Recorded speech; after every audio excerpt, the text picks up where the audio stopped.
प्यारे दोस्तों, आज की कहानी का नाम है प्रार्थना की शक्ति। तो आओ सुनते हैं। बहुत समय पहले भारत के एक छोटे से गांव में रामू नाम का एक गरीब किसान रहता था। उसका छोटा सा कच्चा घर था, एक पत्नी, एक बेटा और थोड़ी सी जमीन। रामू बहुत मेहनती था।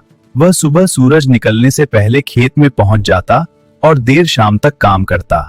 लेकिन उसकी सबसे बड़ी ताकत थी उसकी भगवान में अटूट आस्था। हर सुबह वह खेत में खड़ा होकर हाथ जोड़कर प्रार्थना करता। हे भगवान, आज का दिन अच्छा करना, हमें भूखा मत सुलाना। उस साल बारिश ही नहीं हुई। दिन बीतते गए, खेत सूख गए, नदी सूख गई, कुएं खाली हो गए, फसलें बर्बाद हो गईं। गांव में खाने की कमी होने लगी। लोग परेशान और निराश हो गए। रामू की पत्नी ने एक दिन कहा, अब क्या होगा, घर में अनाज भी खत्म हो गया है। भगवान पर भरोसा रखो, वो रास्ता जरूर निकालेंगे। लेकिन अंदर ही अंदर रामू खुद बहुत परेशान था।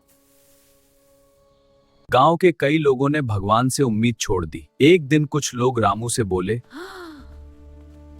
इतनी प्रार्थना करते हो, क्या फायदा? बारिश तो हो नहीं रही। अगर प्रार्थना से बारिश होती तो अब तक बाढ़ आ जाती। प्रार्थना भगवान को नहीं, हमें मजबूत बनाती है। लोग उसकी बात समझ नहीं पाए। उस रात रामू खेत में अकेला गया। आसमान बिल्कुल साफ था, एक भी बादल नहीं। वह घुटनों के बल बैठ गया और बोला, हे भगवान, अगर हमारी परीक्षा ले रहे हो तो हमें सहने की शक्ति दो। अगर बारिश दे सकते हो तो कृपा करो, पर चाहे जो हो, मैं आप पर भरोसा नहीं छोड़ूंगा। अचानक हवा चलने लगी। आसमान में बादल घिर आए, बिजली चमकी, गरज हुई और फिर मूसलाधार बारिश शुरू हो गई।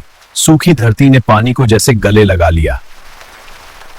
नदी भरने लगी, कुएं भर गए, फसलें बच गईं, गांव के लोग खुशी से झूम उठे।